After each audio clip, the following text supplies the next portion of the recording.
Marilyn Monroe, born Norma Jean Baker, was born on June 1, 1926, in Los Angeles, California, USA. Her mother, Gladys Pearl Monroe, who suffered from mental illness and worked as a film editor in Hollywood, and her father were not clearly identified.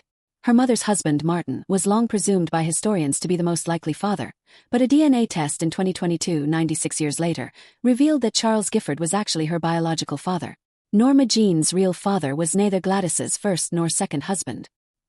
He was a man she met while separated from her second husband. For a long time, Norma Jean's paternity remained a mystery, but the results of the DNA test were disclosed through a documentary released on Marilyn Monroe's 96th birthday. In January 1934, Marilyn's mother Gladys was officially diagnosed with schizophrenia and paranoia, illnesses she had suffered from for a long time. She was eventually hospitalized in stages, moving to care homes and psychiatric hospitals in Metropolitan, and lived only a few months with Marilyn. At the age of 8, Marilyn was left without parental care and the state took guardianship. Gladys's friend, Grace Goddard, became her guardian. Unfortunately, Marilyn endured great trauma during her infancy and early childhood. The 4 years of her life during this period were unstable and unfortunate. For the first 16 months, she lived with a family of another acquaintance, John Atkinson, during which she suffered her first sexual abuse by John Atkinson at only 8 years old. Marilyn, who was very shy, temporarily developed stuttering and seizures after the abuse and became more withdrawn and timid. Afterward, she lived for 1 month with Grace, her husband Irwin, and 2 other families, during which she was reportedly sexually abused by Irwin as well. 1 month later, Grace placed Marilyn in an orphanage in Los Angeles. Although the orphanage was considered a model institution, Marilyn felt abandoned and struggled to adapt. Believing that living with family would be better for Marilyn, the orphanage staff advised Grace, who officially became Marilyn's legal guardian in 1936, but she did not take Marilyn out of the orphanage until the summer of 1937. Afterward, Marilyn stayed with Grace's family, but this period lasted only a few months because Irwin, Grace's husband, was caught sexually abusing Marilyn. As a result, Marilyn had to move frequently, living for short periods with relatives and friends of Grace in the slums of Compton. Marilyn's initial desire to become an actress stemmed from these childhood experiences. One foster home often sent her to movie theaters to get her out of the house, so she spent many days and nights sitting in theaters during her childhood. After becoming a star, she once said in an interview, "My world around me was so dark that I didn't like anything. When someone told me this was acting, I was so happy that I wanted to become an actress." She also said, "There's a huge screen in front, but behind it, there's a little child all alone. I loved that." In 1938, Marilyn lived for several years with Anna, Grace's elderly aunt. Anna enrolled her in middle school and took her to Christian worship services every week. During her school years, Marilyn was an ordinary student but showed exceptional talent in writing, contributing several pieces to the school newspaper. Due to Anna's declining health, Marilyn returned to live with Grace in Van Nuys, Los Angeles, in 1941 and began attending high school there. In 1942, due to work reasons, Grace's family had to move to West Virginia, but California's child protection laws prevented Grace from taking Marilyn out of the state, so Marilyn could not move with them.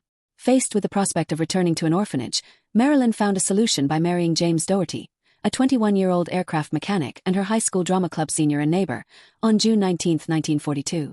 She dropped out of high school and lived as a housewife. When James enlisted in the military in 1943, Marilyn moved to Santa Catalina Island near his base and lived with his parents. In 1944, James was sent to the Pacific, and his parents moved back to their previous home, leaving Marilyn to live alone in the Santa Catalina house.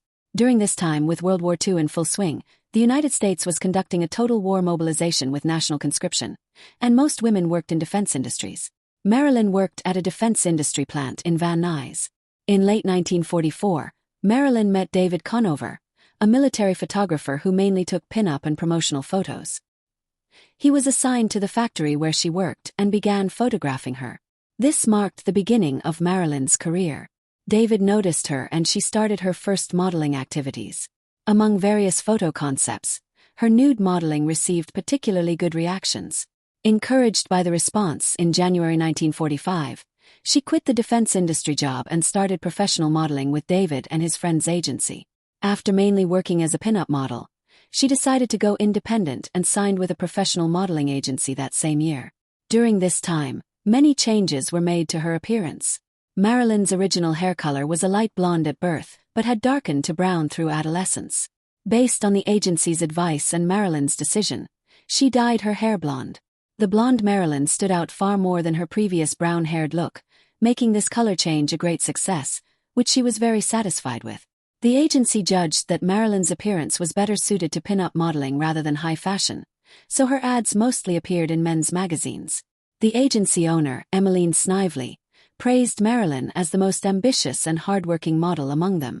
By early 1946, she appeared as a cover model for famous magazines like US Camera, Pageant, Laugh and Peak, appearing in a total of 33 magazines. With Emmeline's strong recommendation, in June of the same year, Marilyn got the chance for her first Hollywood studio screen test. She tested with several studios. Her first was Paramount Pictures, but she was very nervous and failed the interview. Later, she had a screen test with Ben Lyon, an executive at 20th Century Fox, who gave positive feedback, leading to a 6-month contract in August 1946. To pursue her dream of becoming an actress, Marilyn signed a contract with 20th Century Fox under the condition of a 6-month probationary period during which she would learn acting, singing, dancing, and study film production. During this trainee period, she earned little from the studio and supported herself by modeling for other magazines.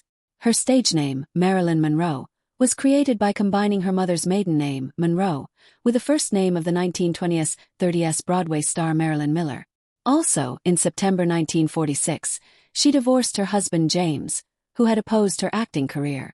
In 1947, after renewing her contract, she debuted on screen with minor roles in films such as Dangerous Years and Scudda Hoo. Scudda Hay. The studio sent her to the Actors Laboratory Theatre, a professional acting school, where she learned basic acting skills.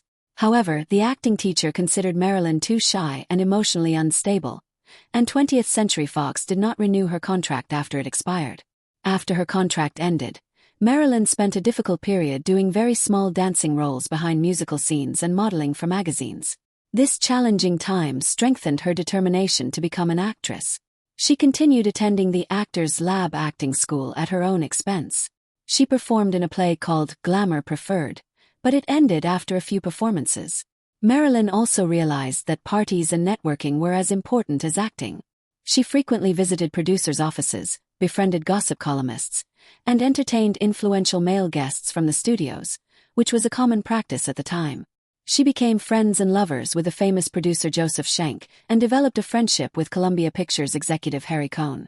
From then until 1955, she worked with Natasha Lytis, her mentor and personal acting coach, to strengthen her acting foundation.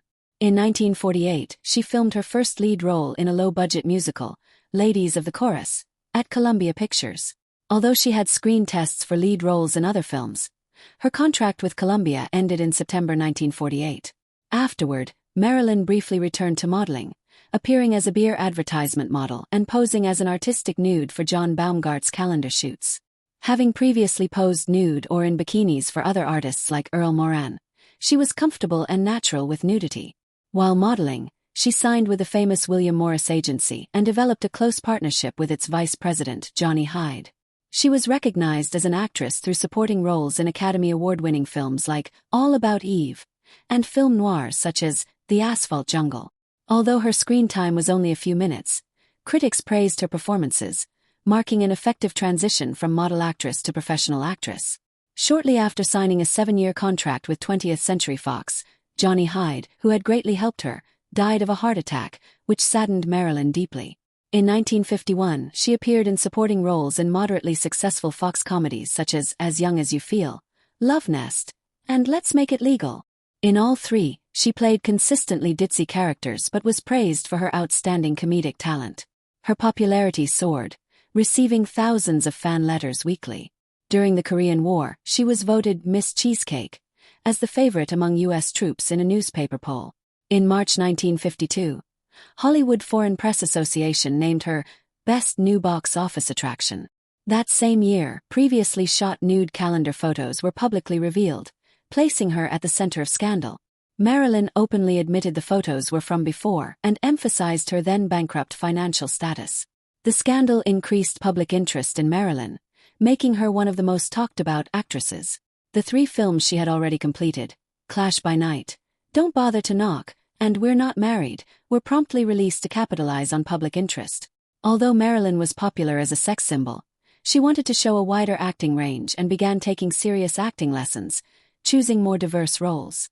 For Clash by Night, She played a canned fish factory worker and even visited an actual fish canning factory to study for the role. However, in other films, she continued playing comedic, sexually appealing roles.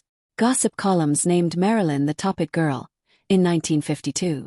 The year 1953 marked Marilyn's rise from a rising star to a global top star. That year, she appeared in 3 films. The first to be released was the film noir Niagara, where she played a femme fatale plotting to kill her husband. She became a global sex symbol and transformed her appearance to the iconic look known today. Black arched eyebrows, pale skin, long thick eyelashes, angular lips, and bright red lipstick. Niagara was one of her most overtly sexual films. One 30-second long shot of her shaking her hips and pelvis while walking was widely used in marketing and coined the term, the Marilyn Walk. The second release, the satirical musical comedy Gentlemen Prefer Blondes, established Marilyn's screen persona as a blonde, ditzy bombshell. The popular musical number Diamonds Are a Girl's Best Friend greatly influenced women's fashion. Although most of her fans were male, this film made her popular among both male and female audiences. The third release, How to Marry a Millionaire, was about women trying to marry rich men. Marilyn played a typical ditzy character. While neither her role nor the film were especially notable, her cute appearances and several stylish runway scenes wearing elegant dresses left a strong impression. Remarkably, all 3 films released in 1953 ranked in the top 10 box office charts that year, demonstrating Marilyn's unique dominance. In 1953 and 1954, she was listed among the top 10 highest-grossing actors of the year for both genders and became 20th Century Fox's highest-earning star. That December, Hugh Hefner chose Marilyn for the cover of Playboy's inaugural issue, which included several previously controversial nude photos. Playboy's first issue sold an enormous number of copies, making it the best-selling publication of the year, although Marilyn neither consented to the publication nor received any financial gain. Despite becoming Fox's biggest star, Marilyn never received a contract reflecting her status. She was paid far less than other stars and had little control over her schedule. The studio did not treat her appropriately and strongly disliked her reluctance to take on pin-up or sexualized roles. Fox executive Darryl F. Zanuck personally always belittled Marilyn. Eventually, Fox decided to focus solely on entertainment genres for maximum profit, canceling all other film projects. In 1954, Fox assigned Marilyn to star in the musical comedy, The Girl in Pink Tights, but she refused, leading Fox to suspend her. The story made front-page news. To fight Fox's aggressive negative publicity, Marilyn enlisted the help of dozens of top lawyers and close gossip columnists. Shortly after, on January 14, 1954, she married former baseball player Joe DiMaggio. Their wedding at San Francisco City Hall attracted thousands of onlookers and became a major event. Following the wedding, the newlyweds honeymooned in Japan. During the Korean War, Marilyn traveled alone to South Korea on February 16, arriving via Uido Airport in Seoul. She toured several cities with large U.S. military bases, including Inya, Dongducheon, and Daegu, performing songs from her movies for nearly 100,000 U.S. troops. This visit received immense acclaim and support from Americans and greatly enhanced her public image upon returning home. Soon after, Marilyn signed a new contract with Fox, which granted her sole production rights, a $100,000 bonus, and the lead role in There's No Business Like Show Business, a film adaptation of a Broadway hit, reflecting her deserved status. Far from being merely a sex symbol or ditzy blonde, Marilyn was a proactive, strong-willed woman who, at just 29 years old, became the first Hollywood woman to establish and operate her own film production company. Passionately involved in sensitive issues of the 1950s and 60s, including civil rights and anti-nuclear activism, she and her third husband Arthur Miller were under FBI and CIA surveillance during the McCarthy-era's anti-communist hysteria. Though much about the final moments of her seemingly enviable life remains unknown, the next video will explore the mysteries surrounding her death. If this video helped you, please subscribe, like, and turn on notifications.